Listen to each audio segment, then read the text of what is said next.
হুম, ঠিক আছে। মাহিত হায়াতের আনা ফাইলটা উল্টে পাল্টে দেখে বলল কথাটা। হায়াত বলল, আজকে 12টা বাজে একটা মিটিং আছে স্যার।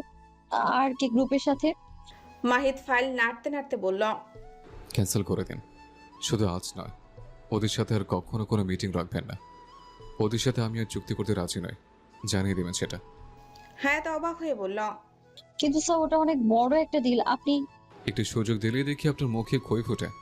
যা বলেছি তাই করুন, বাড়তি কথা আমার পছন্দ নয়। হায়াতের মুখটা চুপসে গেল। পরপরই চিবিয়ে চিবিয়ে মনে মনে বলল, জিন্দেগিতে আর যদি আর উপকার করেছি আমি। হায়াত চলে যেতে নিলে মাহিত বলে উঠল। যেতে বলেছি আপনাকে। হায়াত পেছনে ঘুরল। মাহিত তার দিকে তাকালো। নিকাব পরা সে। মাহিত তা দেখে বলল। নেকাব পড়েছেন কেন আবার? হায়াত জোরে একটা শ্বাস নিয়ে নিজেকে ঠান্ডা করলো, বলল, আপনি তো আমাকে চেহারা দেখাতে বারণ করলেন সকালে, আজ আপনার চোখের সামনে। হয়েছে হয়েছে, বুঝতে পেরেছি। নেকাব খুলুন। হায়াত ভ্রু কুঁচকে বলল। কেন? আপনাকে দেখবো তাই। হায়াত ভরকে গেল এই কথা শুনে। কি? মেকআপ খুলতে বলছি, খুলবেন। আমি শিওর আপনি মেকআপ করেছেন, তা না হলে। হায়াত তখনই নিকাবটা খুলে বলল। কোথায় মেকআপ? আপনার কি আমাকে আপনার আগের বিয়ের মতো ভেবেছেন যে ব্যাগে মেকআপ নিয়ে ঘুরবো আমি? দেখেছেন কখনো মেকআপ দিয়েছি আমি? মাহিদের তৃষ্ণার্ত চক্ষু যেন একটু শান্তি পেল। তবে বেশিক্ষণ তাকিয়ে থাকতে পারল না। চোখ সরিয়ে নিল সে। ল্যাপটপে দৃষ্টি স্থির করে গম্ভীর স্বরে বলল। Get out. মাহিদ কথাটা বলার সাথে সাথে হায়াত ধূপধাপ পা ফেলে চলে গেল। থাকতে কে চেয়েছে তোর এখানে, শালা বিটকেল? হায়াত চলে যেতেই মাহিদ চেয়ারে হেলান দিয়ে বসল। কি জাদু করলেন হায়াত? হৃদয়ের কাছে মস্তিষ্কে হেরে যাচ্ছে আমার। তা না হলে এত বড় ডিল মাহিদ ছাড়া করে? প্রেমের রং তুলে কি তবে মাহিদ মাহাতাব চৌধুরীর রংহীন মন রাঙাতে সক্ষম হলো? অফিস ছুটি হয়েছে, মাহিদ আজও হায়াতকে বসিয়ে রেখেছে। সবাই সেই কখন চলে গেছে, কিন্তু তার যাওয়া হয়নি। বিটকেল বসটা যেতে দেয়নি। হায়াত এখন মাহিদের কেবিনে। আর কে এর সিও রীতিমতো জোর করে মাহিদের সাথে কথা বলবে। সন্ধ্যা 6টায় আসবে সে। ঘড়ির কাঁটা 6টার ঘরে পৌঁছানোর সাথে সাথে দরজায় কেউ নক করল। কামিন। মাহিদের গুরু গম্ভীর স্বর। দরজা খুলে প্রবেশ করলো এক তাগড়া যুবক। মাহিদের বয়সী হবে। সাদা শার্টের উপর কালো কোট জড়িয়ে সে ঢুকেই চুলগুলো ব্রাক ব্রেশ করলো। সে প্রবেশ করতেই তার প্রিয়ে প্রবেশ করলো হাতে ফাইল নিয়ে। হায়াত মাহিদের বাঁ পাশে দাঁড়িয়ে রয়েছে। যুবকটা প্রবেশ করে প্রথম দৃষ্টি হায়াতের উপর নিক্ষেপ করলো। হায়াত বিরক্ত মনে অন্যদিকে তাকিয়ে যুবকটা কেমন করে হাসলো। এরপর মাহিদের দিকে তাকাতেই দেখলো মাহিদ তার দিকেই তাকিয়ে, খুব শান্ত দৃষ্টিতে তাকিয়ে। Hello mister Chowdhury. যুবকটা হাত বাড়িয়ে দিল হ্যান্ডশেকের উদ্দেশ্যে। মাহিদও হাত বাড়িয়ে হ্যান্ডশেক করল। দৃষ্টি সংযত করলে খুশি হব, মিস্টার শরণ শারহম। শরণ হেসে ফেলল, বলল, দৃষ্টি দেওয়ার মতন জিনিস সাজিয়ে রাখতে পারেন, আর দৃষ্টি দিলেই দোষ? এত বড় অফিসার। শরণ চেয়ারে বসতে বসতে বলল। মাহিদ নিজেকে শান্ত রাখার সর্বোচ্চ চেষ্টা করছে। আমাদের সাথে কোনো চুক্তি করবেন না, করার সিদ্ধান্ত নেওয়ার কারণটা জানতে পারি মিস্টার চৌধুরী? আমার ইচ্ছে হচ্ছে তাই। শরণ হাসলো। হায়াত শুধু দেখে যাচ্ছে এই তামাশা। শরণ হায়াতের দিকে তাকালো। হায়াত একটু অপ্রস্তুত হয়ে পড়ল। তখন ভেসে এলো মাহিদের কর্কশ স্বর। কফি আনার কথা কি আপনাকে চিঠি লিখে বলতে হবে মিস হায়াত? এটুকু শেখেননি এখনো? হায়াত একটু চমকে উঠল মাহিদের হঠাৎ চেঁচানোতে। অল্প ব্যাপারে এত চেঁচানো লাগে? হায়াত থতমত স্বরে বলল। Sorry sir. সে চলে যেতে নিলে শরণ বলে উঠল। ইটস ওকে, কফি লাগবে না, তুমি এখানেই থাকো। তুমি? মাহিদও এখনো তুমি বলেনি, আর এই হারামজাদা বলে ফেলল। মেয়েদের ব্যাপারে আপনি বড্ড অযোগ্য মিস্টার চৌধুরী। মেয়েদের সাথে কমল সুরে কথা বলতে হয়। মাহিদ বলে উঠল। মেয়েদের নিয়ে রিসার্চ করার জন্য আপনার মতো অফুরন্ত সময় তো আর নাই। এখন আপনি ঠিক কি বলতে এসছেন দ্রুত বলুন। মাহিদ মাহতাব চৌধুরী সময় অবশ্যই পছন্দ করে না। শরণ আবার হাসল। আমার নিজেরও পছন্দ না সেটা। আচ্ছা তাহলে বলেই ফেলি, আমার আপনার অফিসের একটা জিনিস পছন্দ হয়েছে। মাহিদ কপাল কুঁচকালো। হায়াদের এদের কথায় আপাতত মন নেই। সে ভাবছে অফিসের বাইরে বসা ফুসকাওয়ালার কথা। লোকটা বোধহয় চলে গেছে। ইস রে! আজ খাওয়া হবে না তাহলে। আপনি যত বলবেন তত পাবেন মিস্টার চৌধুরী। মাহিদ খানিক হাসলো, তবে সেই হাসি তার গম্ভীরতায় চাপা পড়ল। আপনার অফিস 10 বার কেনার ক্ষমতা রাখে মাহিত মাহতাব চৌধুরী। আর আপনার আমার অফিসের যে জিনিসটা পছন্দ হয়েছে তা আমি দান করে দিব আপনাকে। অন্য সময় হলে শরণ রেগে যেত বোধ হয়, তবে এক্ষেত্রে তাকে বড্ড উচ্ছ্বাসিত দেখালো। রিয়েলি? মাহিদ কিছু বলল না। শরণ একদম সরাসরি একটা বোমা মারল মাহিদের মাথায়। আপনার পিএকে আমার পছন্দ হয়েছে। আমার মাইন্ড ফ্রেশ করতে তাকে চাই। শরণ কথাটা পুরো শেষ করতে পারল না, তার আগেই মাহিদ আস্ত ল্যাপটপটা তার দিকে ছুঁড়ে মারল। উঠে দাঁড়ালো সে। You bastard, how dare you! তোর সাহস কি করে হলো এই কথা বলার? ওই তুই খারাপভাবে দেখেছিস, তাই তোদের সাথে চুক্তি বাতিল করে দিয়েছিলাম আমি। আর আজকে এদিকে শরণের মাথা ভো ভো করে ঘুরছে, তার পিয়ে ভয়ে ঘামতে লাগলো। মাহিদের রাগ সম্পর্কে কম বেশি ইন্ডাস্ট্রির সবাই জানে, তার সাথে কথাও তাই স্বল্প বলে ছেড়ে দিতে চায় সবাই। কখন কি বলবে আর সে ক্ষেপে তাবে তার ঠিক নেই। শরণের পিয়ের পা কাঁপতে লাগলো। হেল্প কি করবে, তার নিজেরই যা কাঁপাকাঁপি শুরু হয়েছে। এ এক পা করে পেছনে যেতে লাগলো। হায়াত এদিকে হতভম্ব হয়ে দাঁড়িয়ে রয়েছে। সে শুনেছে শরণের বলা কথাটা। সে তো ভেবেছিল মাহিদ তাকে বলবে যাবেন নাকি মিস হায়াত, আর হায়াতও একটা থাপ্পড় বসাবে তখন। কিন্তু এটা কি হচ্ছে? মাহিদ শরণের কলার ধরে পর পর কতগুলো ঘুষি মারল ওর নাক বরাবর। নাক থেকে রক্ত পড়তে লাগলো তার। শরণ হঠাৎ পাল্টা আঘাত করলো। মাহিদ 2 পা পেছনে সরে গেল। অমনি অলিভার এগিয়ে এসে শরণের উপর লাফ মারল। মাহিদ বাঁকা হাসল। শরণ হতভম্ব। এতটা দ্রুত ঘটছে যে সে কি করবে বুঝতেই পারল না। তার পিএকে ডাকতে চাইল সাহায্যের জন্য। রবিন সাহেব, হেল্প! কিন্তু হায় হায়, সে কথায় শরণের বুঝতে বাকি রইল না যে সে পালিয়েছে। তোকে আমি খুন করব রবিনের বাচ্চা। মাহিত, বাঁচান সরান এই কুত্তাটাকে। অলিভার কামড়ে কামড়ে শেষ করে দিচ্ছে। শরণ পারছে না তাকে সরাতে। মাহিদ ঠোঁটের কোণের রক্তটুকু মুছল। নজর ঠিক করতে বলেছিলাম, এখন খা বসে বসে আমার অলিভারের চুমু। মরে যাব আল্লাহ, প্লিজ মাহিত। অলিভার ওর পা থেকে এক টুকরো মাংস তুলে আনলো। শরণ জোরে এক চিৎকার করে উঠল। হায়াত চোখ বুজে ফেলল, বলে উঠল, ছেড়ে দিতে বলুন প্লিজ স্যার। মাহিদ ঘাড় বাঁকা করে হায়াতের দিকে তাকালো। ভীতু হায়াতকে দেখলো সে। মাহিদ কিছুক্ষণ বাদ বলল, আর কখনো তাকাবি আমার কোনো জিনিসের দিকে? শরণ কাঁদতে কাঁদতে বলল, জীবনের সামনে আসবো না আর, দেশ ছেড়ে চলে যাব দরকার। অলিভার, লিভ হিম, কাম। অলিভার সাথে সাথে থেমে গেল। শরণের রক্তারক্তি অবস্থা। সে শুয়েই কাতরাতে লাগলো। কি হিংস্রভাবে কামড়িয়েছে। মাহিদ ফোন বের করে কাউকে কল করলো। এরপর হায়াতের উদ্দেশ্যে বলল, আপনার কেবিনে আসেন। মাহিদ চলে গেল কথাটা বলে। হায়াত চোখ খুলল আস্তে আস্তে। শরণের অবস্থা দেখেই আবার চোখ খিচে ফেলল। কি হিংস্র কুত্তা, বাপরে! একটুখানি তার মনিবের ধাক্কা দিয়েছে বলে এই হাল করলো। হায়াত সেসব ভাবনায় আর গেল না। সে মাহিদের পিছু পিছু চলে গেল। মারিদ, মারিদ। মারিদ ঘুমিয়েছিল। হঠাৎ কারো চিৎকারে তার কপাল কুঁচকে আসে। ঘুম জড়ানো চোখ মেলে পিটপিট করে তাকায়। নিজের শ্রদ্ধেয় পিতাকে দেখতেই ঘুমের ঘোরেই একটা হাসি দিল। কি হয়েছে? ভদ্রলোক উৎফুল্ল চিত্তে বললেন, তোমার মা এসেছে। ও কি? মারিদ লাফিয়ে উঠে বসল। অভ্যাসবশত উদাম গায়ে ঘুমিয়েছিল সে। উঠে বসতেই দৃশ্যমান হলো তার পেটানো শরীর। মারিদ বাবাকে ধাক্কা মেরে ছুট লাগালো। ভদ্রলোক বুকের বাঁ পাশটায় হাত দিল। হার্টের রোগীর সাথে এমন করে কেউ?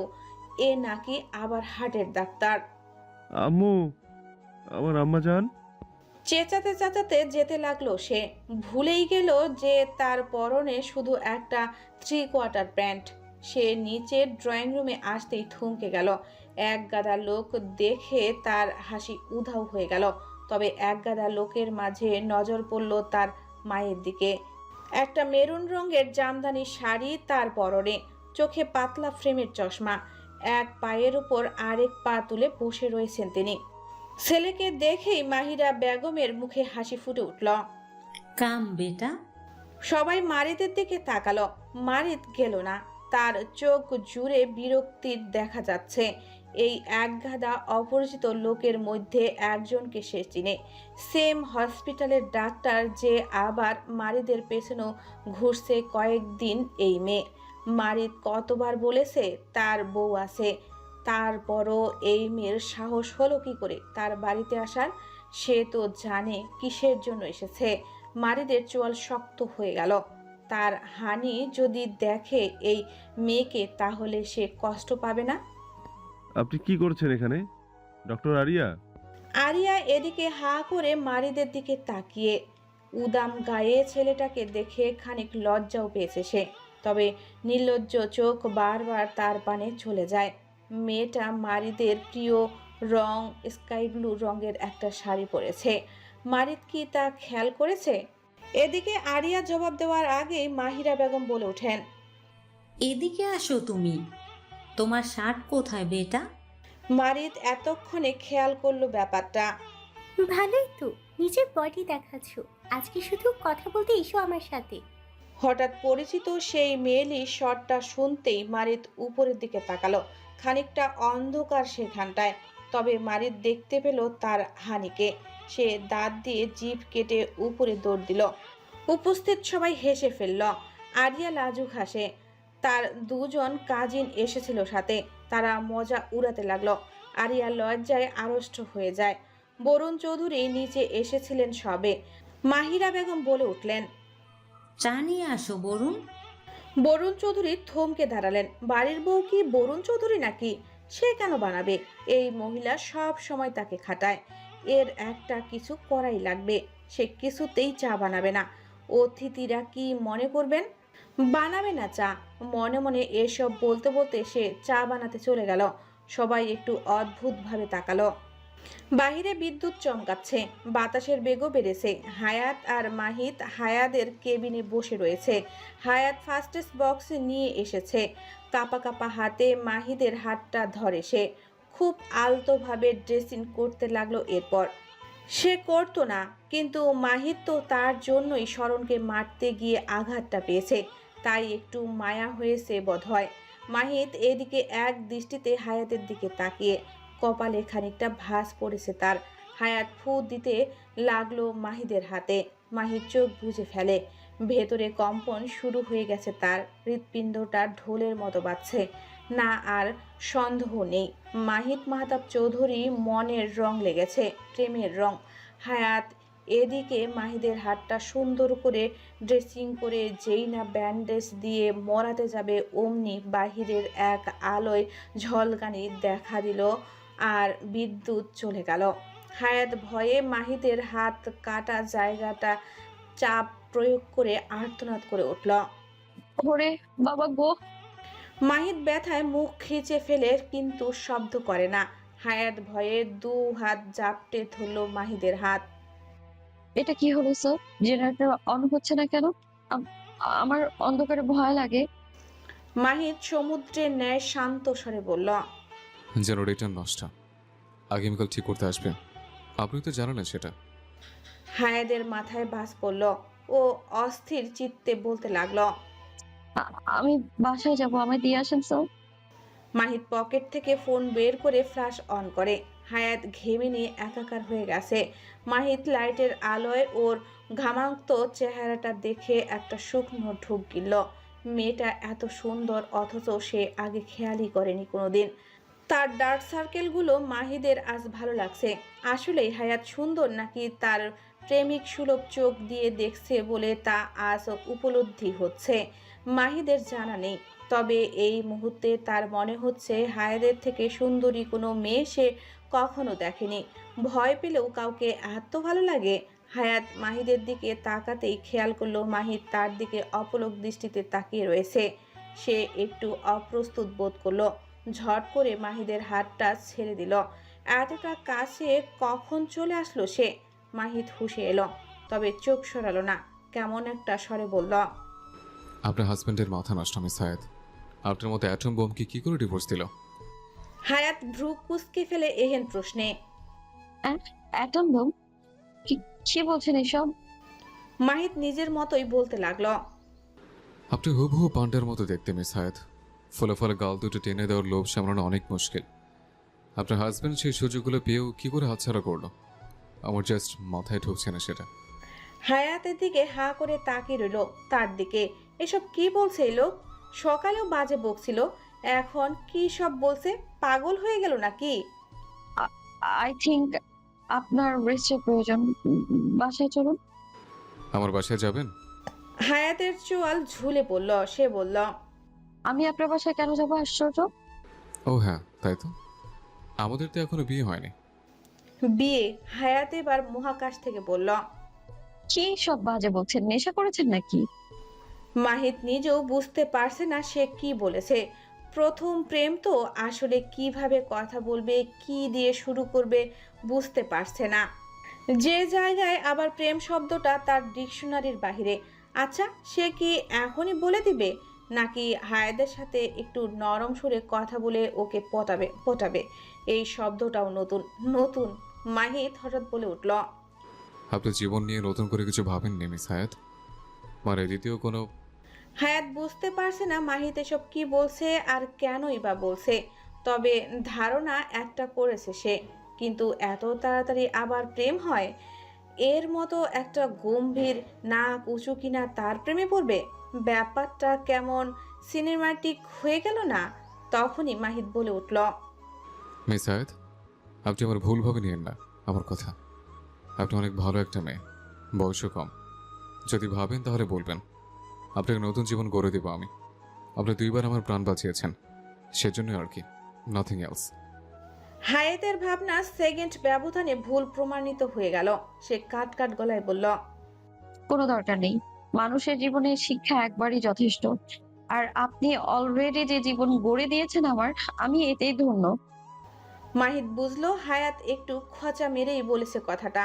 সে হঠাৎই হায়াতের দিকে একটু ঝুঁকে হাইস্কি স্বরে বলে উঠল, আপনি চাইলে আরো ভালোভাবে গভীরভাবে নিপুণ হাতে গড়ে দিতে পারি। হায়াত পেছনের দিকে ঝুঁকে যায়। মাহিত তা দেখে দূরে সরে এসে ভাবলেশীন স্বরে বলল, আই মিন আপনার লাইফ। হায়াত বড় বড় চোখ করে তাকালো মাহিদের পানে। মাহিত জিভ দিয়ে গাল ঠেলছে। একটা অদৃশ্য হাসি যেন তার ঠোঁটে লেপ্টে রয়েছে। হায়াত নিজের হিজাবটা ঠিকঠাক করে বলল, কোনো দরকার নেই, যেমন আছি ভালো আছি। হুম, আপনি ভালো নেই। আপনাকে দেখলেই বোঝা যায়। আপনার ডার্ক সার্কেলেতে বলে দেয় সে কথা। হায়াত বিরক্ত হয় এবার। সে এসব নিয়ে আর কথা বাড়ালো না। সে বলল, এখানে বসে থেকে সময় নষ্ট করছেন কেন? আপনি না সময় নষ্ট করা পছন্দ করেন না? মাহিত তার দিকে তাকালো। তার চোখে একটা হাসি খেলে গেল। তবে সে গম্ভীর স্বরে বলল, বৃষ্টি হচ্ছে বাহিরে, আপনি যাবেন কিভাবে? আপনার জন্যই তো সময় নষ্ট করছি। তবে চিন্তা নেই, এর উসুল আমি উঠিয়ে নেব। হায়াত বোকা বনে গেল। আপনার গাড়ি কোথায় স্যার? মাহিত অলিভাইয়ের মাথায় হাত বোলাতে বোলাতে বলল, আমার গাড়ি করে আপনাকে ড্রপ করে দেবো আমি? কি আশা আপনার? হায়াত একটা মুখ ভেঙচি কাটল। বয়ে গেছে তোর গাড়িতে যেতে? মাহিত মনে মনে বলতে লাগলো, নিজের প্রতি আমার একটুও বিশ্বাস নেই। গাড়িটা যে মাঝ রাস্তায় থেমে যাবে না তার কি গ্যারান্টি? তা না হলে ব্যাপার ছিল না, পৌঁছে দিয়ে আসতাম। আমি আপনাকে ভালো কথাটা সম্পূর্ণ করার আগেই মাহিতের বজ্র কণ্ঠ শোনা গেল, ব্যাস ডক্টর আরিয়া, ওখানেই থেমে যান। শব্দটা গলা থেকেই গিলে ফেলুন। আরিয়ার ভয়ে পেছনে চমকে উঠে মারিদের এমন চিৎকারে। মারিদ আর তাকে একটা আলাদা ঘরে কথা বলতে পাঠানো হয়েছে, অবশ্যই মারিদের ইচ্ছার বিরুদ্ধে। মারিদ বলতে লাগলো, আপনাকে বলেছি না আমার বউ আছে। বাংলা কথা বুঝেন না? আরিয়া নিজেকে সামলে বলে উঠল, বাস্তবে ফিরে আসুন মারিদ। আপনি যার কথা বলছেন সে আর নেই এই পৃথিবীতে। মারিদ রক্তচক্ষু নিক্ষেপ করলো তার পানে। আরিয়া থামলো না। সে বলতে লাগলো, 2 বছর আগে প্লেন ক্র্যাশে মারা গেছে সে। কেন এই কথাটা? আচমকা মারিদ তার গাল চেপে ধরল। ওই কুত্তার বাচ্চা, তোর সাহস কি করে হলো এটা বলার? আমার হানি নেই, খুন করে ফেলবো তোকে আমি। আরিয়া মারিদের এই রূপ কখনো দেখেনি। সে হতভম্ব। মারিত এমনভাবে চেপে ধরেছে যেন সত্যি তাকে মেরে ছাড়বে। আরিয়া বলতে লাগলো, মারিত ছাড়ুন, মরে যাব আমি। মর তুই, তোর মতো পিশাচিনীর মরাই উচিত। মারিত ওকে কিছুতেই যেন ছাড়বে না। আরিয়ার শ্বাস বেরিয়ে যাওয়ার উপক্রম হলো। হঠাৎ তখন মারিদ, কি করছো তুমি? সারো ওকে, বেটা সারো। শুনছো বরুণ, তাড়াতাড়ি এসো। মাহিরা চৌধুরী ছেলের চিৎকার চেঁচামেচি শুনেই ঘরের বাইরে এসে দাঁড়িয়েছিলেন। ভাগ্যিস এসেছিলেন। মাহিরা চৌধুরীর চিৎকার শুনে সবাই দৌড়ে আসলো রীতিমতো। আসতেই চক্ষু চরক গাছ সবার। আরিয়ার বাবা মা আর চাচা চাচিরা হতভম্ব হলেন। তারা সবাই মিলে মারিদের থেকে আরিয়াকে ছাড়ালো। আরিয়া কাশতে লাগলো। মারিদ ওকে আবার মারতে গেলে মাহিরা চৌধুরী ছেলের গায়ে হাত তুললেন। গালে মারলেন না, তবে পিঠে বসালেন। শান্ত হও মারিদ, শান্ত হও। মারিদ জোরে জোরে শ্বাস নিচ্ছে। পরপরই বজ্র কণ্ঠে বলে উঠল, ওর সাহস কি করে হলো আমার হানি আর নেই এই কথা বলার? কেন বললো ও এটা? আমার হানি এমনিতে এসব দেখে কষ্ট পেয়েছে মা। এসব বাজে কথা বলে ওকে আরো কষ্ট দিয়েছে এই ডাইনি। আরিয়ার কাজিন দুটো ডাইনি শব্দটা শুনে ফিক করে হেসে ফেলল। বাবা মায়ের চাহনি দেখে পরক্ষণে চুপ হয়ে গেল তারা। আরিয়ার মা বলে উঠলেন, আপনার ছেলে পাগল মিসেস চৌধুরী, চিকিৎসা করান ছেলের। আরিয়ার বাবা বললেন, আরিয়ার মুখ শুনেই আমি বিয়ে দেব না বলেছিলাম, কিন্তু মেয়েটার পাগলামো দেখে রাজি হয়েছিলাম। তবে এখন আর প্রশ্নই ওঠে না বিয়ের। চল আরিয়া। আরিয়া তবুও বলল, আমি মারিতকে চাই বাবা। আই কান্ট লিভ উইদাউট হিম। মারিদ এদিকে কি যেন বিড়বিড় করে বলছে। আরিয়ার বড় চাচা বললেন, এই পাগলের সাথে বিয়ে করে মরার ইচ্ছে হয়েছে। আপনার পাগলের গাদে কেন দিয়ে নি? মাহিরা চৌধুরী তাকে মাঝপথে থামিয়ে এক হাত উঁচু করে বলে উঠলেন, ব্যাস, অনেক হয়েছে। আমার ছেলেকে নিয়ে আর একটা বাজে কথা বললে আপনাদের জিহ্বা ঠিক কতক্ষণ আস্ত থাকবে আমি তা বলতে পারছি না। আমার ছেলে যেমনই হোক না কেন, সে আমার ছেলে। আর আমার ছেলের সম্পর্কে আমার বাড়িতে দাঁড়িয়ে আমার সামনেই বাজে বকছেন। আপনাদের এই স্পর্ধা দেখে আমি অবাক হয়ে যাচ্ছি। আরিয়ার বাবা বললেন, পাগলাকে পাগল বললেও দোষ। মাহিরা চৌধুরী কিছু বলতে নিলে বরুণ চৌধুরী তাকে আটকে বললেন, আপনারা প্লিজ আসুন, এখন কথা বাড়িয়ে তর্ক করার কোনো ইচ্ছা নেই। আরিয়া কাঁদতে কাঁদতে বলল, আমি মারিতকে ছাড়া বাঁচবো না। ওর হাতে মরবো, তাও ওকেই চাই। মারিতকে আমি ভালোবাসি। মারিত প্লিজ, আমাকে পর করে দিও না। মাহিরা চৌধুরী মেয়েটার নিকট এগিয়ে গেলেন। ওর গালে হাত দিয়ে চোখের পানি মুছিয়ে বললেন, ভালোবাসা জোর করে হয় না মা। দোয়া করি মারিদের থেকে ভালো ছেলে পাও তুমি। আরিয়া আহত চোখে তাকালো। পরপরই চেঁচিয়ে বলল, চাই না ওর থেকে ভালো ছেলে, আমার ওকেই চাই। আর কোনো কথা হলো না। আরিয়ার বাবা কোনো কথা শুনলেন না। মেয়েটাকে টানতে টানতে নিয়ে গেলেন। এমন পাগলের সাথে সে কিছুতেই মেয়ের বিয়ে দিবেন না। মুহূর্তেই চৌধুরী নিবাস নীরব হয়ে গেল। মারিত এখনো বিড়বিড় করে চলছে কিছু একটা। মাহিরা চৌধুরী ছেলের দিকে তাকালেন। চোখ ছলছল করে উঠল তার। বরুণ চৌধুরী চোখ দিয়ে আশ্বাস দিলেন স্ত্রীকে। মাহিরা চৌধুরী আর এক সেকেন্ড অপচয় করল না। নিজ কক্ষে চলে গেলেন তিনি। বরুণ চৌধুরী ছেলের কাঁধে হাত রাখলেন। মারিদ, বাবা ও কি বললো? আমার হানি আছে তাই না? বলো বলো বাবা, আছে না আমার হানি? ও মিথ্যে বলছিল তাই না? বরুণ চৌধুরী ছেলেকে জড়িয়ে ধরলেন। ছেলেকে শান্ত করতে মিথ্যা বাণী শোনাতে লাগলেন তিনি। হ্যাঁ আছে, আছে আমার বৌমা, শান্ত হও বাবা, শান্ত হও। মারিদ তাও বিড়বিড় করতে লাগলো। কখন যেন তার চোখ থেকেও 2 ফোঁটা পানি গড়িয়ে পড়ল। ইউএসএ থেকে আসছে? বিদেশি মেয়ে নাকি? মায়ের কথায় মারিদ হেসে ফেলল।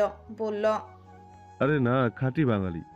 তোমাকে গ্যারান্টি দিতে পারি, তুমি ওকে দেখলে চোখই সরাতে পারবে না। মাহিরা চৌধুরী রান্না করছিলেন। হঠাৎ তখন মারিদ এসে বলে যে সে বিয়ে করেছে আর তার বউ আসছে দেশে। প্রথমে থতমত খেলেও মাহিরা চৌধুরী নিজেকে সামলে নেন। তিনি হেসে বলেন, তাই? তবে বিদেশি হলেও মানা করতাম না। তোমার খুশিতেই মা খুশি বেটা। মারিত মাকে জড়িয়ে ধরে বলল। লাভ ইউ আম্মু। পর মুহূর্তেই ঠোঁট কামড়ে বলল। ও কিন্তু পালিয়ে আসছে। ওর আজকে বিয়ে আর আজকে ফ্লাইট। জোস না? আ আমাদের সম্পর্ক মেনে নেয়নি ওর পরিবার। মাহিরা চৌধুরী বলে উঠলেন। আমার সোনার টুকরো ছেলেকে তাদের পছন্দ হয়নি? আমাদের কি কোনো অংশে কম আছে নাকি? আশ্চর্য। জানি না আম্মু, সেসব কিছু জিজ্ঞাসা কি করব। তোমার বৌমা তো কেঁদে আরেকটু হলে বন্যায় ভাসিয়েই ফেলেছিল পুরো পৃথিবী। আসুক, তারপর সব জানবো। মাহিরা চৌধুরী কিছু বললেন না। ছেলে বিদেশে পড়াশোনা করতে গিয়ে মেয়ে পছন্দ করে বিয়ে পর্যন্ত করে রেখে এসেছে। এ কথা শুনে অবাক হয়েছেন, তবে তেমন বিশেষ রিয়াক্ট করেনি। ছেলে খুশি থাকলেই হলো, মেয়েটা আসুক, সমস্যা কি? তিনি নিজের মতো করে গড়ে তুলবেন মেয়েটাকে। চৌধুরী বাড়িতে সেদিন ছোটখাটো উৎসবের মতোই ছিল। মেয়েটাকে এখনো তারা কেউ দেখেনি। বরুণ চৌধুরী তো বোম হয়ে বসে আছেন। ছেলের কাজে যে তিনি অসন্তুষ্ট তা বোঝাই যাচ্ছে। মাহিদের সেসবে হেলদোল নেই, সে ব্যস্ত ল্যাপটপে। রোহিত আর তানহা তো খুশিতে মিউজিক চালিয়ে কিছুক্ষণ নাচল। মারিত এয়ারপোর্টে গিয়েছে তার প্রিয়সীকে রিসিভ করতে। খুশিতে ছেলেটা পাগল হয়ে যাবে এমন অবস্থা। যাওয়ার আগে সে নিজেও কিছুক্ষণ নেচে গেছে। মাহিরা চৌধুরী ছেলের কাণ্ড দেখে হাসলেন। ওনাকে নিয়েও কিছুক্ষণ নাচল মারিত। কাউকে ছাড়েনি ওই দিন, মাহিতকে পর্যন্ত নিয়ে নেচেছে। তবে আনন্দ ঘন পরিবেশটা মুহূর্তেই থমথমে হয়ে গেল। টিভির নিউজে দেখা যাচ্ছে তখন একটি প্লেন ক্র্যাশের ঘটনা। সবাই যার যার কাজে ব্যস্ত ছিল। মাহিরা চৌধুরী টেবিলে খাবার সাজাচ্ছেন নিজের বৌমার জন্য। বরুণ চৌধুরী আর অরুণ চৌধুরী খবর দেখছিলেন। তারা খেয়াল না করলেও মাহিদের ল্যাপটপে চলা আঙ্গুল থেমে যায়। তড়িৎ গতিতে টিভির দিকে তাকালো সে। এই ফ্ল্যাটেই তো মাহিত, আর এক মুহূর্ত দেরি করলো না। হঠাৎ মাহিতকে ছুটতে দেখে ভড়কে গেল সবাই। এই ছেলে আবার দৌড়াদৌড়ি কেন করে? মাহিরা চৌধুরী বলে উঠলেন। কোথায় যাচ্ছ বেটা? মাহিত শুধু বলল, ওই ফ্লাইটেই আসছে। ব্যাপারটা বুঝতে সবার সময় লেগেছিল। তখনই ব্যাপারটা বুঝতে পারল মাহিরা চৌধুরী ধপ করে চেয়ারে বসে পড়লেন, মুখে হাত দিয়ে কেঁদে ফেললেন। মাহিত ঘণ্টাখানিকের মধ্যেই এয়ারপোর্টে আসে। ভিড়ের মাঝে ভাইকে খুঁজেও পায় না সে। হঠাৎ এক কোণে একা একা কথা বলতে দেখেই মাহিত থেমে যায়। এরপর দ্রুত গতিতে গিয়ে জড়িয়ে ধরে। মারিত তাকে অবাক করে বলে, ভাবির সামনে এমন করে কেউ? পাগল কোথায়! বউকে একটু জড়িয়ে ধরবো, অমনি এসে উপস্থিত হলো কাবাব মে হাড্ডি। বাড়ির প্রতিটা মানুষ দেখছিল সেদিন মারিদের পাগলামো। তাকে কিছুতেই কেউ মানাতে পারেনি যে তার হানি নেই। পূর্বের ঘটনা মনে পড়তেই মাহিরা চৌধুরী ফুপিয়ে কেঁদে উঠলেন। বিছানায় বসেছিলেন তিনি। মেয়েটার ছবি তো দূর, নামও এখনও তারা কেউ জানে না। মারিত হানি ডাকে শুধু এতটুকুই জানে। হঠাৎ কাঁধে কারো হাতের স্পর্শ পেতেই তিনি চমকে ওঠেন। পেছনে ঘুরে নিজের স্বামীকে দেখে এবার তার কোমর জড়িয়ে কাঁদতে লাগলেন তিনি। এটা কোন পাপের শাস্তি দিচ্ছেন আল্লাহ আমাদের? আমার আর ছেলের এই কষ্ট সহ্য হচ্ছে না বরুণ। বরুণ চৌধুরী স্ত্রীর মাথায় হাত বুলিয়ে দেন। তুমি ভেঙে পড়লে কিভাবে হবে মারু? আমার কষ্ট হয় না বলো? আর তোমার চোখের পানি যে আমার কষ্ট আরো বাড়িয়ে দেয়। মাহিরা চৌধুরী সময় লাগলো নিজেকে সামলাতে। স্বামীকে ছেড়ে ঠিক হয়ে বসলেন, এরপর বললেন, মাহিত কোথায়? এসে থেকে দেখিনি ছেলেটাকে। ওকেও ডাক্তার দেখাতে হবে। জমা জমা এই রোগটা ওরও হয়েছে, বুঝলে? মাহিরা চৌধুরী কপাল কুঁচকালেন। মানে? বরুণ চৌধুরী তাকে সব বলল। মাহিরা চৌধুরী কিছুক্ষণ চুপ করে রইলেন, এরপর বললেন, ওর বিয়েটা দিয়ে দিতে হবে। এসব আর নিতে পারছি না আমি। বরুণ চৌধুরী স্ত্রীর পাশে বসলেন, এরপর হেসে বললেন, তুমি আমাকে নেও, শুধু বাকিটা আমি সামলে নিব। মাহিরা চৌধুরী বললেন, মরণ, এই বয়সে এসো রোমান্স কমে না আপনার? এত সুন্দরী বউ থাকলে আবার বয়স লাগে? মাহিরা চৌধুরী বললেন, প্লেটগুলো ধুয়েছিলে? বলো বলো। বরুণ চৌধুরী মুখটা বাংলার পাঁচের মতো করে বললেন, দিলে মোটার মায়েরে পাপ করে। এটো প্লেটগুলো না পরিষ্কার করলে একদম পূর্বপুরুষের নাম মুখে এনে সারবো। বরুণ চৌধুরী অসহায় চোখে তাকালেন। তিনি জানেন সেই প্রস্তাবটা কি। মাহিরা চৌধুরী তাকে রুম থেকে বের করে দিবেন। বউ ছাড়া ঘুম হয় নাকি? এতদিন সে একটুকু ঘুমাতে পারেনি। ভদ্রলোক না পেরে উঠে চলে গেলেন। এই তো জীবন সুন্দর। ঘড়ির কাঁটা 9-এর ঘরে, অথচ বৃষ্টি থামার কোনো লক্ষণই দেখা যাচ্ছে না। হায়াত অতিষ্ঠ হয়ে বলে উঠল, আমি বাসায় যাব। যান। মাহিদ সোফায় মাথাটা এলিয়ে দিয়েছিল। ওভাবে থেকেই বলল কথাটা। ফোনের ফ্ল্যাশ অন করে টেবিলের উপরে রাখা। হায়াত বলল, আজকে একটু দিয়ে আসুন না, এমন কেন করছেন? কেমন করছে? মাহিদ সোজা হয়ে বসলো। হায়াত বলল, আপনার গাড়িতে করে দিয়ে আসুন একটু। একটু দিয়ে আসবো? হায়াত বুঝলো মাহিদ মজা করছে তার সাথে, কিন্তু কেন করছে? মাহিদ হায়াতের দিকে তাকিয়ে সে বলে উঠল, আপনি ঘামছেন কেন? হায়াত কটমট করে বলল, গরম লাগছে তাই। আমি তো ভাবছিলাম ঠান্ডা লাগলে মানুষ ঘামে। ভাগ্যিস আপনি জানালেন বিষয়টা। মাহিদের মতো গমরা মুখো তার সাথে মজা করছে, ব্যাপারটা বিশ্বাসযোগ্য? হায়াত উঠে দাঁড়ায়, এরপর বলে, লাগবে না দিয়ে আস, আপনি থাকেন, আমি যাই। হায়াত হনহনিয়ে চলে গেল। মাহিদ আটকালো না, তবে সেও উঠে দাঁড়ালো বের হওয়ার উদ্দেশ্যে। চল অলিভার, তোমার ম্যাডামকে দিয়ে আসি। কি তেজ! উফ। অলিভার লেস নাড়িয়ে তার পিছু পিছু যেতে লাগলো। মাহিদ বাইরে আসতেই চমকে গেল। হায়াত নেই। এত দ্রুত কোথায় চলে গেল? রিক্সা পেয়ে গেল?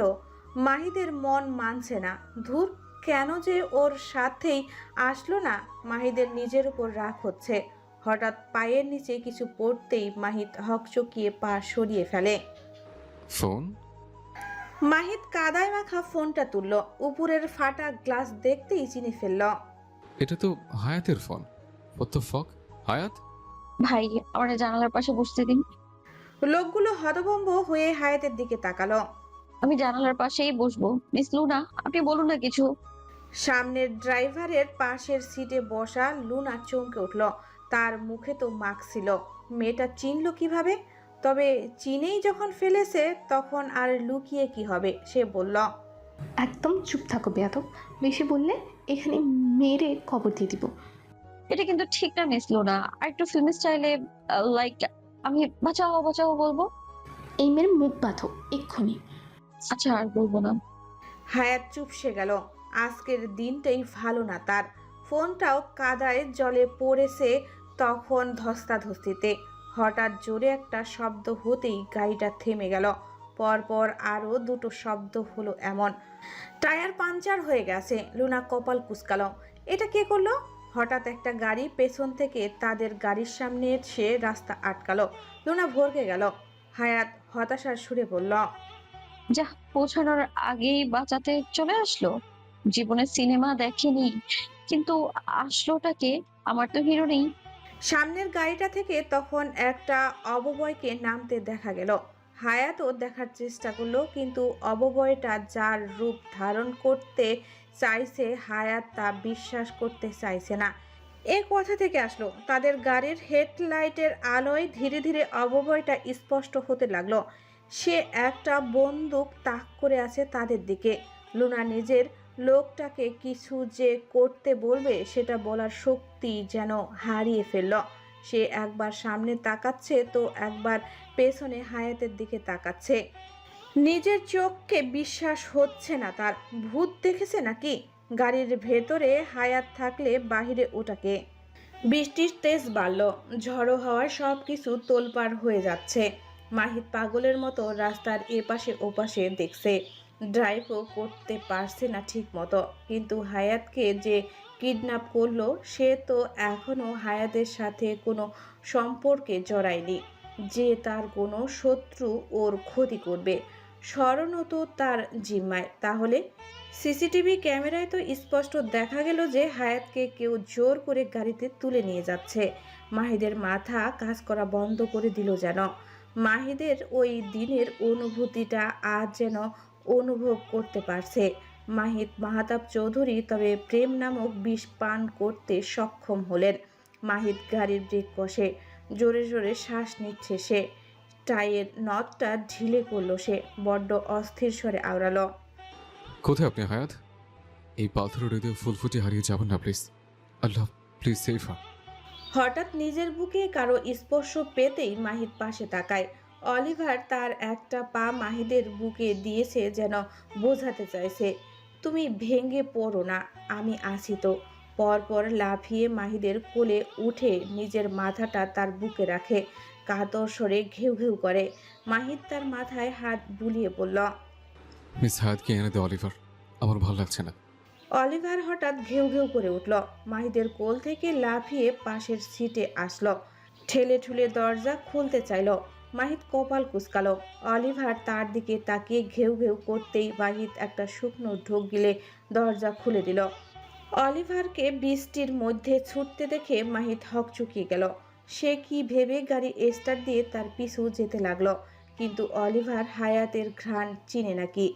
অন্ধকারে ঘেরা রাস্তাটাতে একটা গাড়ি দাঁড়িয়ে রয়েছে, যার পেছনে দুটো গাড়ি আর সামনে একটা গাড়ি দিয়ে ঘেরা। লুনা একটা শুকনো ঢোক গিলল। হায়াতের মতো দেখতে আরেকটা মেয়ে কোথা থেকে আসলো সেটাই তার মাথায় আসছে না।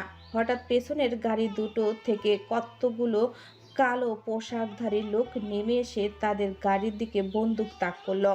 লুনা দুহাত উঁচু করে বোঝালো আত্মসমর্পণ করবে। সামনে দাঁড়ানো মেয়েটা নিজের বন্দুক নামালো। লুনা কাঁপা কাঁপা স্বরে বলে উঠল, বের হ গাড়ি থেকে, বের হ। সবাই একে একে বের হতে লাগলো। হায়াত গাড়িতে বসে রইল, তার চোখ মুখ জুড়ে বিস্ময়। সামনে রেনকোট পরে দাঁড়ানো হুবহুব নিজের মতো দেখতে মেয়েটার দিকে তাকিয়ে সে। এদিকে লুনারা গাড়ি থেকে নামতেই তাদের আটক করা হলো। লুনা চেঁচিয়ে উঠল, কে তুমি? হায়াতের মতো দেখতে কেন তোমাকে? এতক্ষণে রমণীটির মুখে বুলি ফুটল। বড্ড বিরক্ত নিয়ে বলল, হায়াতের শাশুড়ি আমি, তাই আমাকে হায়াতের মতো দেখতে। ননসেন্স। লুনার পিলে চমকে উঠল। হায়াতের যমজ বোনও আছে? তোমরা আসলে কারা? রমণীটি এবার বিরক্ত মাখা সুরে বলল, এলিয়েন আমরা, ডিসকাস্টিং পিপল। নিয়ে যাও এদের, বড্ড বেশি কথা বলে। লুনা বলে উঠল। আমাকে ছেড়ে দাও, আর কখনো এমন করবো না। রমণীটি বলে উঠল, অনামিকা তুজ আয়াতের বোনকে কিডন্যাপ করার কথা ভাবতে পর্যন্ত লোকে ভয় পায়, আর তুই সোজা কিডন্যাপ করে ফেলেছিস।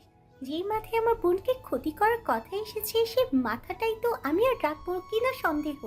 আর তুই বলছিস ছেড়ে দিতে? লুনা বিড়বিড় করে আওড়ালো, অনামিক তুজ আয়াত। লুনার মনে হচ্ছে নামটা তার বেশি পরিচিত, কথাই যেন শুনেছে, তবে বেশিক্ষণ সে ভাবতে পারল না। তার আগেই তাকে নিয়ে যাওয়া হলো। লুনা চেঁচাতে লাগলো, কিন্তু তার এই চিৎকার বৃষ্টির ঝুমঝুম শব্দের কাছে হার মানল। গাড়ি দুটোকে ইশারা করতেই তারা চলে যায়। আয়াত গাড়িতে বসে থাকা নিজের ফটোকপির দিকে তাকালো। হায়াত খানিকটা মিকি হেসে নামতে গেল, তখন তার মাথার উপর একজন ছাতা ধরল। হায়াত উপরের দিকে তাকালো, লম্বা চওড়া একটা লোক, তার পরনেও কালো স্যুট। সে অবাক হলো না, সে নেমে এলো। রেন। আয়াত জোরে দ্বিতীয়বার নামটা ধরে ডাকতেই তার পেছনে দাঁড়িয়ে থাকা যুবকটা লাফিয়ে উঠল। গাড়িতে হেলান দিয়ে ঝিমোচ্ছিল সে, দিন দুনিয়ার বাহিরে ছিল যেন সে। হ্যাঁ, এতবার টাকা লাগে কেন? রেন আড়মোড়া ভেঙে একটা হাই দিয়ে বলল। সরি। আয়াদের বজ্রকণ্ঠ শোনা গেল, এই গাধাটাকে নিয়ে গাড়িতে উঠো এখনই। আয়াত কথাটা বলে তার হাতে থাকা বন্দুক রেনের দিকে ছুঁড়ে মেরে গাড়িতে দিয়ে বসল। রেন হন্তদন্ত হয়ে বন্দুকটা ধরল, এরপর হায়াতের দিকে তাকিয়ে বলল, এই যে গাধা, গাড়িতে ওঠেন। হায়াত ক্ষেপে ওর দিকে তেড়ে যেতে নিল। তোমাকে তো। রেন চেঁচিয়ে বলতে লাগলো, আয়াত ও গাড়িতে উঠবে না। হায়াত তৎক্ষণাৎ দৌড়ে গাড়ির ব্যাক সিটে বসলো। রেন মুস্কি হাসে, একটা হাই দিয়ে সামনের লোকটাকে বলে, গাড়িটাকে জ্বালিয়ে দাও, সবাই যেন ভাবে ভেতরের মানুষগুলো মারা গেছে। ওকে? লোকটা বলে ওঠে। স্যার, বৃষ্টির মধ্যে আগুন জ্বালাবো কিভাবে? রেন মুস্কি হেসে বলল, সেটা তো তোমার চিন্তা, আমার নয়। লোকটা কিছুক্ষণ হাবলার মতো তাকিয়ে রইল, এরপর উপর নিচ মাথা নেড়ে বলল, ওকে স্যার। রেন শীষ বাজাতে বাজাতে ড্রাইভিং সিটের পাশের সিটে বসলো। আয়াত উপরের আয়নাটাকে যেখানে হায়াতকে দেখা যাচ্ছে সেখানে এতক্ষণ রক্তচক্ষু নিক্ষেপ করেছিল। হায়াত অন্যদিকে তাকায়, অপরাধীর মতো মুখটা করে রাখে। আয়াত গাড়ি স্টার্ট দেয়। তাদের গাড়িটা ধীরে ধীরে অন্ধকারে তলিয়ে গেল। তারা যেতেই একটা অববয় সরে গেল ওখান থেকে, যার হাতে ছিল একটা কুলার আর এক হাতে সিগারেট। ওরা যেতেই তার ঠোঁটে একটা বাঁকা হাসি খেলে গেল। আকাশ ভালো না, অফিসটা ভালো না, হায়াতের বসটাও ভালো না, হায়াতের ফোনটাও বন্ধ বলছে। মুনমুনের অস্থিরতা বেড়ে গেল। রোহিতকে কল করবে ভাবলো, পরক্ষণেই ভাবলো দরকার নেই। হঠাৎ তখন বেল বেজে উঠল। মুনমুন নিশ্চিন্তে হায়াত এসেছে। সে এক দৌড়ে গিয়ে কে এসেছে না দেখেই দরজা খুলল। এই হারামি তোর মুনমুনের কথা মাঝপথেই আটকে গেল। হায়াত এরকম শার্ট প্যান্ট পরে তো বের হয়নি, আর এরকম স্বাস্থ্যবান কিভাবে হলো? মনে হচ্ছে যেন হায়াতের হাইটও মুনমুনের উপরে তাকাতেই থ হয়ে গেল। শ্যামলা গঠনের একটি যুবক দাঁড়িয়ে, পরনে সাদা শার্ট আর কালো প্যান্ট। শার্টটা কিছু জায়গাতে ভিজে গায়ের সাথে লেগে গেছে। মুনমুন বিস্মিত হয়ে বলে উঠল, ভাইয়া ছাইয়া। যুবকটা ওকে ঠেলে ভেতরে আসলো। এরপর এদিকে ওদিকে দেখতে লাগলো। মুনমুন হাঁ করে তাকিয়ে এখনো। যুবকটা সোফায় বসতে বসতে বলল, মুখ আর দরজা দুটোই বন্ধ করলেই খুশি হতাম। মুনমুন মুখটা বন্ধ করলো। এরপর দরজা। সে বলে উঠল, শ্রাবণ ভাইয়া আপনি? শ্রাবণ তার দিকে রক্তচক্ষু নিক্ষেপ করে খেপা স্বরে বলল, তোর জিহবা টেনে ছিঁড়ে ফেলবো বিয়াদব। তোর কোন জন্মের ভাই আমি? ভাইয়ের এত দরকার হলে তোর বাপকে বল এনে দিবে। ফারদার আর ভাইয়া বললে কানের নিচে দিব। মুনমুন চুপসে গেল। এসেই শুরু হয়েছে ধমকাধমকি। সে মিনমিন করে বলল, ভুল করে বলে ফেলেছি। শ্রাবণ কটমট করে দেখলো ওকে। এরপর আদেশের সুরে বলল, কাছে আয়। কেন? মুনমুনের পাল্টা প্রশ্ন বোধহয় তার পছন্দ হলো না। সে রাগী স্বরে বলল, আমাকে প্রশ্ন করিস কোন সাহসে? বেশি উঠছিস আজকাল। কাছে আয়। মুনমুনের বুঝে আসে না এভাবে কে কাছে আসতে বলে। বিয়াদব পুলিশ। মুনমুন কি তার আসামি যে এভাবে ধমকাচ্ছিল? মুনমুন ধীর পায়ে সোফার কাছাকাছি যেতেই শ্রাবণ ওর হাত ধরে টান বসালো। মুনমুন শ্রাবণের কোলে গিয়ে পড়ে একদম। শ্রাবণ মুনমুনের পাতলা কোমরখানা নিজের বলিষ্ঠ হাতে জড়িয়ে তার চুলে নাক ডুবিয়ে জোরে শ্বাস নেয়। কেমন গাঢ় স্বরে বলে ওঠে, 3 মাস, 3টা মাস পরে তোকে দেখছি। একটুও মায়া হয় না আমার জন্য? কোথায় আমাকে দেখে জড়িয়ে ধরবি, তা না করে রাগিয়ে দিচ্ছিস। মুনমুন একটা শুকনো ঢোক গিলল। কাঁপা কাঁপা স্বরে বলল, কি করছেন? বিয়ে হয়নি কিন্তু। শ্রাবণ বিরক্ত মাখা সুরে বলল, তো আমি কি তোকে প্রেগনেন্ট বানিয়ে ফেলেছি নাকি ইডিয়েট? মুনমুন কিছু বলতে নিলে শ্রাবণ বলল, কোনো কথা বলবি না, 10 মিনিট চুপচাপ বসে থাকবি। মুনমুন চুপ হয়ে গেল। শ্রাবণ তার পুনরায় চুলে নাক ডুবিয়ে বলল, রিজাইন করেছিস? মুনমুন থমকে গেল। সে মিনমিন করতে লাগলো। তাকে মিনমিন করতে দেখে শ্রাবণের কপালে ভাঁজ পড়ল। সে মুখ উঠিয়ে তার দিকে তাকালো। হোয়াট? মুনমুন মাথা নিচু করে দুদিকে ঘাড় নাড়ল। শ্রাবণ ওর কোমরে রাখা হাতটা জোরে চেপে ধরল। মুনমুন আর্তনাদ করে উঠল, বলে উঠল, ভাইয়া ছাইয়া বিশ্বাস করুন আমি। হঠাৎ আবার বেল বেজে উঠল। মুনমুনের আত্মাটা লাফিয়ে উঠল। এবার নিশ্চয়ই হায়াত এসেছে। শ্রাবণ দরজার দিকে তাকালো। মুনমুন বলল, হায়াত এসেছে বোধহয়। শ্রাবণের কোল থেকে লাফিয়ে উঠে সে দরজা খুলতে যায়, কিন্তু দরজা খুলতেই সে আরেক বাঁশ খেল। Happy birthday Munmun. মুনমুন ভয়ে লাফিয়ে উঠল। সামনে ফুলের তোড়া হাতে রোহিত দাঁড়িয়ে রয়েছে। মুনমুন আকাশ থেকে পড়লো এই অসময়ে রোহিতকে দেখে। বার্থডে, তার বার্থডে আজকে। ও হ্যাঁ, তাই তো। ভাইয়া সাইয়া কি তবে এর জন্যই এখানে এসেছে? মুনমুনের আত্মার পানি শুকিয়ে গেল। আর বার্থডে, এখন তার ডেথ সার্টিফিকেট বের হওয়ার অপেক্ষা।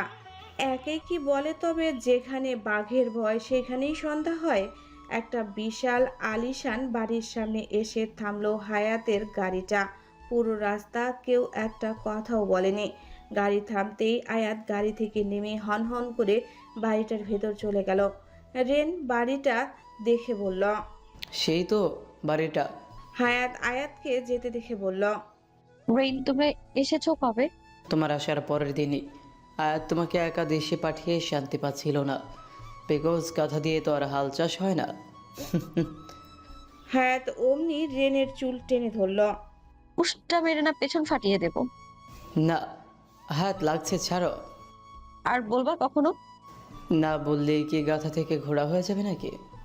হায়াত ধারাম করে ওর পিঠে কিল বসিয়ে দিল। একদম বাজে কথা বলবে না। আয়াতের মাথা গরম আছে এখন, আমার উপরেও কিন্তু এটার এফেক্ট পড়ে, বুঝে কথা বলো। রেন নিজের চুল ঠিক করতে করতে বলল। ভুল হয়ে গেছে মা আমার, ভেতরে চলেন। হায়াত জোরে একটা শ্বাস নিয়ে গাড়ি থেকে নামলো, এক পা করে এগিয়ে যেতে লাগলো। ভেতরে প্রবেশ করতেই দেখলো সোফায় হেলান দিয়ে বসে রয়েছে আয়াত, মাথাটা এলিয়ে চোখ বুজে রয়েছে। হায়াত একটা দীর্ঘশ্বাস ছেড়ে ওর পাশে গিয়ে বসে, খানিকটা সাহস নিয়ে 2 হাত জড়িয়ে ধরে। আয়াত চোখ মেলে, ঝাটকা মেরে সরাতে চায় কিন্তু হায়াত নড়ল না। ছাড় আমাকে, একদম টাচ করবি না আমাকে। আমার বোনকে আমি ধরবো, আপনি বলার কে? ছাড় হায়াত, রাগ উঠে আছে আমার। তাতে আমার কি? আয়াত একটা ঝাটকা মেরে সরালো হায়াতকে, এরপর ধাক্কা মারতেই মেয়েটা নিচে পড়ে যায়। টেবিলের সাথে কুনোয়ে বাড়ি লাগতেই আর্তনাদ করে উঠল। হায়াতের সাথে আয়াতও আর্তনাদ করে উঠল। উফ! হায়াত ব্যথা পেয়েও দাঁত কেলালো তাতে। আয়াত ক্ষেপে বলে উঠল। একদম হাসবি না, কতবার বলেছি তুই পারবি না, তাও জেদ ধরে চলে এসেছিস। এরপর কতগুলো বিপদে পড়েছিস তোর ধারণা আছে? আর আজকে আমি না এলে কি হতো তোর, তুই ভাবতে পারছিস সেটা? জীবনটা তোর কাছে কোরিয়ান ড্রামার মতো মনে হয়। হায়াত আবার দাঁত কেলিয়ে বলল। হ্যাঁ। আয়াত হাত উঠিয়ে মারতে নিলে হায়াত চোখ খিচে ফেলে। হায়াত চোখ খুলে পিটপিট করে, পরপরই হাসতে হাসতে বলল। মার মার, তোরও লাগবে। আয়াত টেবিলে থাকা ফুলদানিটা ছুঁড়ে মারল রাগে, আর অমনি। ও আল্লাহ, আমার পা গেল রে, গেল গেল। আমার আর বউকে কোলে নিয়ে হাঁটা হবে না। বউ আসার আগেই পঙ্গু হয়ে গেলাম, আমার মা গো। আয়াত কপাল কুঁচকে রেনের দিকে তাকিয়ে আছে। হায়াত হো হো করে হাসছে। আয়াত বলে উঠল। Stop your stupid acting. Flower ফেসটা তোমার পায়ে লাগিয়ে। রেন এক পা উঁচু করে লাফাচ্ছিল। আয়াতের কথা কানে যেতেই সে বলল। লাগেনি। উফ, তুমি দেখে নিয়েছো ভেবেছ? শেষের কথাটা আস্তে করে বললেও আয়াতের কানে এলো না। আমাকে কি ব্লাইন্ড মনে হয়? সব স্টুপিডগুলোকে আমার কপালে দিয়েছে আল্লাহ। সব না, মাত্র দুটো। হায়াত কথাটা বলে আবার হাসতে লাগলো। আয়াত অসহায় চোখে তার পানি তাকায়, সে নিজেও হেসে ফেলল। এই মেয়েটাকে কে বোঝাবে জীবন কোনো সিনেমা নয়, কোনো কোরিয়ান ড্রামা নয়। সে যতটা সহজভাবে নেয় এই দুনিয়া অতটাও সহজ নয়। সে কত দিন আর সামলাবে এই উড়নচণ্ডীকে। আয়াত হঠাৎ নিচে বসে বোনকে জড়িয়ে ধরে। কেন আমাকে এত জ্বালাস? নিজের একটু খেয়াল কেন রাখিস না? তোর কিছু হলে যে আমার বেঁচে থাকাটা অর্থহীন হয়ে যাবে। এই দুনিয়ায় তুই ছাড়া আমার আর কে আছে বলতো? তোর জামাই আছে না? আয়াত হায়াতকে ছেড়ে কপাল কুঁচকে বলল। What is that? রেন উচ্ছ্বাস নিয়ে বলে উঠল। I know it, I know about ভাতার। এটা বাংলাদেশের একটা পপুলার খাবার, তাই না হায়াত? অনেক ঝাল ঝাল হয়, রাইট? হায়াত কি বলবে বুঝতে পারল না। আয়াত বলল। খুব চেয়েছো দেখছি। রেন ভাব নিয়ে বলল। আরে বুঝতে হবে, তুমি জানোই না আমার আইকিউ সম্পর্কে। জামাই মানে জামাই। রেন মাঝপথেই থেমে গেল, ভাবটাও নিতে পারল না তার আগেই ফুস। হায়াত আবার বলল। আর তুমি যেটা বলতে চাইছো, আই থিংক ওটা ভর্তা নট ভাত। আর রেন হঠাৎ খ্যাক খ্যাক করে হাসতে লাগলো। আয়াত তার দিকে এক ভ্রু কুঁচকে তাকিয়ে রেন বলল। I knew that, I knew that. আমি তো টেস্ট করলাম যে তুমি কতটা জানো, আর আয়াতকে একটু বোকা বানাতাম। তাই বুঝি? আয়াত এক ভ্রু উঁচু করে বলল। রেন বলে উঠল। আমি একটু শ্বশুরবাড়ি থেকে আসছি। হায়াত চমকে বলল। হ্যাঁ, শ্বশুর বাড়ি? রেন যেতে যেতে বলল। ওয়াজনিমের নেকনেম শ্বশুরবাড়ি দিয়েছি। যেভাবে এগোচ্ছে ইহকালে আর শ্বশুরবাড়ি যাচ্ছি কথাটা আমার বলা হবে বলে মনে হয় না। হায়াত হাসতে হাসতে বলল। বউ কি কমর নাকি বদনা, হ্যাঁ? আয়াত আবার কপাল কুঁচকে বলল। হোয়াট ইজ বদনা? রেন দাঁড়িয়ে পড়ল, পেছন ঘুরে বলল। এটা আমি জানি, অনেক শুনেছি এটার ব্যাপারে। হায়াত বলল। বলো তো এটা কি? চায়ের কেটলি, বাট ব্রাউন পিপলরা ওটা দিয়ে পাছা ধোয়, রাইট? চায়ের কেটলি? কেন, চা দিয়ে ধোয়ে নাকি? হায়াত হাসতে হাসতে শুয়ে পড়ে মেঝেতে। আয়াত বুঝলো আবার ভুলভাল বলেছে রেইনের দিকে তাকাতেই সে শীষ বাজিয়ে অন্যদিকে তাকাতে তাকাতে শ্বশুরবাড়ি মানে ওয়াশরুমে চলে গেল। বৃষ্টির তেজ কমেছে, বিদ্যুৎ চমকাচ্ছে ক্ষণে ক্ষণে। মাহিদ গম্ভীরভাবে সামনে অলিভার রঙ্গনীলা দেখছে। অলিভা ঘুরে ঘুরে নাচছে। মনে হচ্ছে হায়াতকে পাওয়া যাচ্ছে না শুনে খুব খুশি সে। তখন খুশিতেই দৌড় দিয়েছিল তার মানে। মাহিদ আরও কত কিছু ভেবে বসেছিল। অলিভার হাসলো বোধহয়। অলিভা এমন ভণ্ড হলো কবে? মাহিদ কর্কশ স্বরে বলল। অলিভার স্টপ, আমি তোর খোঁজ করছি। আর তুই? অলিভার চমকে লাফিয়ে ওঠে। মাহিদ যেন না দেখে তাই কত দূরে এসে নাচছিল বেচারা, এখানেও দেখে ফেললো। মাহিদ বৃষ্টিতে ভিজে অবস্থা নাজেহাল। অলিভা একটা গলিতে ঢুকেছিল। মাহিদ ভেবেছিল এইখানে হয়তো হায়াত আছে, আর এসে দেখে আরেক কাহিনী। সে নিজেও এই প্রথম তাকে নাচতে দেখল। কিন্তু এই মুহূর্তে তার হায়াতের জন্য অনেক টেনশন হচ্ছে। পুলিশকে জানাবে এবার সে, নিজে নিজে আর কত খুঁজবে। সে অলিভাইয়ের দিকে তাকালো, এরপর বলল। আমাকে ওখানে সান্ত্বনা দিয়ে নিজে এখানে এসে নাচছ, সেই মনে? অলিভার মিনমিন করে ঘেউ ঘেউ করল। মাহিদ যেতে যেতে কাউকে কল করল। একটা সিসিটিভি ফুটেজ পাঠাচ্ছি তোকে। 1 ঘন্টার মধ্যে আমার এই মেয়েটার খোঁজ চাই। আর নো হাও, পুরো টিমকে কাজে লাগা। আমি 20 লাখ দিব ওকে খুঁজে পেলে। মজা করে মোড়ে আছে বলে মনে হচ্ছে? দ্রুত খোঁজ লাগা। বাই। মাহিদ আকাশের দিকে তাকালো। যে কিডন্যাপ করেছে, আই সোয়ার তাকে আমি অলিভারের গু খাওয়াবো। মাহিদ পর মুহূর্তেই বলল। ইস, ছি, এটা কি বললাম? পাগল হয়ে গেলাম আমি। অলিভার ঘেউ ঘেউ করে উঠল। থাক, আপনাকে আর বলা লাগবে না কিছু। মিস হায়াতকে পাই শুধু, এরপর আপনার নাচের হিসাব নেব। কে এসেছে সোনা? শ্রাবণের কথা কর্ণগোচর হতেই মুনমুন হতভম্ব হয়ে পেছনে ফিরে তার দিকে তাকায়। রোহিত কপাল কুঁচকে ফেলে। মুনমুন কি বলবে বুঝতে না পেরে বলে উঠল। হায়াতের হাজবেন্ড আসছে। আরে ভাইয়া আসুন না। কেন কেন যে এসব আনতে গেলেন আবার? রোহিত ভেবাচাকা খেলো। হায়াতের হাজবেন্ড? নাউজুবিল্লাহ। রোহিত কিছু বলতে নিলে মুনমুন আস্তে করে বলল। প্লিজ কিছু বলবেন না, আমি পরে বুঝিয়ে বলবো আপনাকে। রোহিত কিছুই বুঝলো না। শ্রাবণ উঠে দাঁড়িয়েছে এতক্ষণে। মুনমুন বলল। প্লিজ আমার কথার সাথে তা। রোহিত তুমি? রোহিত শ্রাবণের দিকে তাকাতেই হোঁচট খেল। আরে শ্রাবণ ভাই, তুমি? মুনমুন হকচকিয়ে গেল। এরা কি পূর্ব পরিচিত নাকি? মুনমুন একবার শ্রাবণকে দেখছে তো একবার রোহিতকে। শ্রাবণ আর রোহিত হ্যান্ডশেক করল। আরে ভাই, কেমন আছো? শ্রাবণ কটমট করে মুনমুনের দিকে তাকিয়ে বলল। যেমন দেখছো। মুনমুন মিনমিন করে বলল। তো তোমরা পূর্ব পরিচিত? আরে ইনি তো ভাইয়ের বন্ধু, আমরা কত জায়গায় জাউরামি করেছি একসাথে। মুনমুন চোখ বড় বড় করে ফেলল। তার মনের মাঝে একটা গান বেজে উঠল। সারে উমরি মে জোকার। সে কোনো মতে ঘাড় ঘুরিয়ে তাকালো শ্রাবণের দিকে। তুমি এত রাতে এখানে কি করতে এসেছো রোহিত? রোহিত হেসে বলল। আমারও তো একই প্রশ্ন। শ্রাবণ নিজেকে সামলে বলল। I am her would be. এবার বলো। রোহিত কথাটা শুনে বলল। হ্যাঁ হ্যাঁ, শক্ট হলে মনে হলো। রোহিত কিছু বলল না। মুনমুনের দিকে তাকালো সে। মাথা ঘুরছে তার। কোথাও এটাও মুনমুনের প্ল্যান নয় তো? রিজাইন করার জন্য নাটক করছে না তো? তখন আবার বলল পরে বুঝিয়ে বলবে তাকে। রোহিত কি বলবে বুঝতে না পেরে বলল। না, তেমন কিছু না। মুনমুন আমার পিয়ে, তাই ভাবলাম বার্থডে যেহেতু একটু উইশ করে আসি। শ্রাবণ একটু ভরকায়। সে বলে। তোমাদের অফিসে জয়েন করেছে ও? হ্যাঁ। মুনমুন শ্রাবণকে তেমন কিছুই বলেনি, শুধু বলেছিল সে একটা অফিসে জয়েন করেছে তার বান্ধবীকে সাহায্য করতে। শ্রাবণের অবাক হওয়াটাই স্বাভাবিক। তার চাচাতো ভাই নামক এই অঘটিত প্রেমিকটি এবার আর তাকে আস্ত রাখবে না মনে হয় না।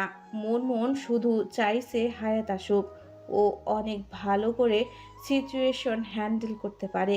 কিন্তু কথায় হায়াত। তার মানে তোমার বান্ধবী ওয়াদকেই কিডন্যাপ করা হয়েছে? মাহিদ কি ওর কথাই বলল? শ্রাবণের কথা শুনতেই মুনমুনের মাথায় বাজ পড়ল। কি কিডন্যাপ মানে? মাহিদ তখন কল করে বলল এটা। মুনমুনের আত্মাটা কেঁপে ওঠে। এখানে শত্রুর তো অভাব নেই তার, কিন্তু চিনলে না বিপদ। মুনমুন বলে উঠল। আপনি এখন এখানে দাঁড়িয়ে আছেন কেন তাহলে? রোহিত বলল। আমার মনে হয় ওনার শ্বশুরবাড়ির লোক করেছে এই কাজটা। উনি সুখে আছেন, সেটা ওদের সহ্য হচ্ছিল না। মুনমুন বলে উঠল। আপনারা এত কথা না বলে ওকে খুঁজতে গেলেও তো পারেন। শ্রাবণ রোহিতের এক হাত বগল দাবা করে বলল। চলো তোমার বউকে খুঁজে নিয়ে আসি। আস্তাগফিরুল্লাহ, উনি আমার বউ নন। তখন না বলল? মুনমুন এদের নাটক দেখে ধৈর্য হারালো। সে একাই চলে যেতে লাগলো। শ্রাবণ তা দেখে বলল। ওয়েট, আসছি আমি, দাঁড়া মুন। গুখান। শ্রাবণ চোখ খিচে ফেলল। রোহিত দেবদাসের মতো তাকিয়ে রইল, হাতের ফুলের তোড়া পড়ে গেল। আমি কেন সবসময়? শ্রাবণ ভাই তো অ্যাক্টিং করার মতন মানুষ নন। তাহলে সত্যি নিশ্চয়ই। রোহিতের মনটা তখন বলে উঠল বিয়ে তো হয়নি, সেও হাল ছাড়বে না, মুনমুনকে ইমপ্রেস করেই ছাড়বে সে। আর সেটার প্রথম ধাপ হবে হায়াতকে খুঁজে বের করা।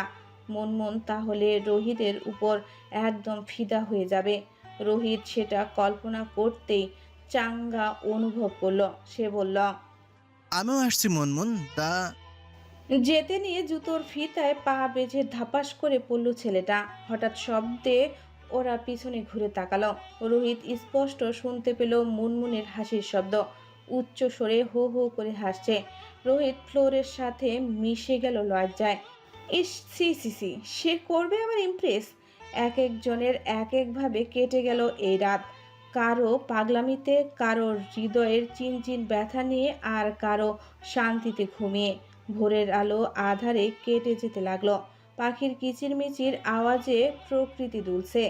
কালকের সেই ঝড় বৃষ্টির পর আজকের সকালের এই রোদ সবার কাছেই একটু অবিশ্বাস্য বটে। শ্রাবণ হ্যান্ড গ্লোভস পরে গাড়ির নেম প্লেটটা হাতে তুলল। সেটা একটা প্যাকেটে ভরে একজনের হাতে দিয়ে দিল। মাহিদ হসপিটালে অ্যাডমিট। পড়া গাড়িটাই যে সেই গাড়িটা সেটা নিশ্চিত করা হয়েছে। গাড়িটা এমনভাবে পুড়ে গেছে যে ভেতরে কেউ থাকলেও বাঁচার চান্স শূন্য। মাহিদকে কথাটা জানাতেই সে জ্ঞান হারিয়ে ফেলে। বন্ধুর এই আচরণ শ্রাবণের কাছে নতুনই বলা চলে। মাহিদও অজ্ঞান হয়, মাহিদেরও হৃদয় আছে। শ্রাবণ ফোনটা পকেট থেকে বের করে কল লাগালো মারিদকে। কল রিসিভ হতেই সে বলল। জ্ঞান ফিরেছে মাহিদের? মারিদ খেপা স্বরে বলে উঠল। এই হারামজাদা, কি বলেছিস আমার ভাইকে তুই, যে ও অজ্ঞান হয়ে গেল? 6 ঘন্টা হয়ে গেল, এখনো জ্ঞান ফেরেনি। শ্রাবণ বলল। সে কি এখনো জ্ঞান ফেরেনি? এই এই সত্যি করে বলতো কি বলেছিস? কোথাও প্রেমের প্রস্তাব তো দিসনি আবার ওকে? প্রিয় বন্ধুর কাছ থেকে এমন প্রস্তাব পেয়েই হয়তো ট্রমাটাইজড হয়ে গেছে আমার ভাইটা। শ্রাবণ ভাষাহীন। মারিদকে ধমকে উঠল সে। শাট আপ ইডিয়েট, জ্ঞান ফিরছে না কেন এটা বল। কোন বালে ডাক্তার হয়েছে তুমি? মারিদ গর্বের সহিত বলল। উন্নত মানের বালের ডাক্তার হয়েছি। শ্রাবণ বুঝলো এর সাথে এখন কথা বলে লাভ নেই, তাই সে বলে উঠল। আমি হসপিটালে আসছি, রাখ। প্রেমিককে দেখতে? আমাদের ফ্যামিলিতে কিন্তু এসব ছেলে অ্যালাউ করবে না। শ্রাবণ কল কেটে দিল। মারিদ ফোনটা কান থেকে নামিয়ে বলল। যা, কেটে দিল। এরপর সামনে শাসিত ভাইয়ের দিকে তাকালো। ফোঁস করে শ্বাস ছাড়ল। মাহিদের অস্ত্রতা সেও কিছুটা উপলব্ধি করতে পারে, তবে তার কিসের এত অস্ত্রতা? একটা মেয়ের জন্য? কতদিন হয়েছে মেয়েটা এসেছে? বেশি দিন তো নয়। মেয়েটার মাঝে কি এমন দেখলো যে মাহিদ মাহতাব চৌধুরী প্রেমের বিরুদ্ধে তোলা প্রাচীরটা ভেঙে গেল। মেয়েটা তো সত্যি অসাধারণ ছিল তাহলে। আফসোস দেখার আগে পরপারে পাড়ি জমালো সে। আমাকে বলতি আগে যে বাস্তবে ফির, বাস্তবে ফির। এখন বুঝতে পারছিস যে কেন আমি চাই না বাস্তবে ফিরতে, কেন চাই না আমার এই রোগটা চলে যাক। ভালোবাসার অপর নাম বোধহয় ধ্বংস। আমি তো না জেনেই ধ্বংসের পথে নেমেছিলাম, তুই জেনেও কেন পা বাড়ালি? তোকে ভেঙে পড়াতে মানায় না রে। উঠ মাহিদ। মারিত মাহিদের হাতটা চেপে ধরল। মাহিদের হার্টবিট স্বাভাবিক হতে লাগলো। মারিত তা দেখে হাসলো। পাশ থেকে অলিভার ঘেউ ঘেউ করে উঠল। মারিত তার দিকে তাকিয়ে বলল, ঠিক আছে ও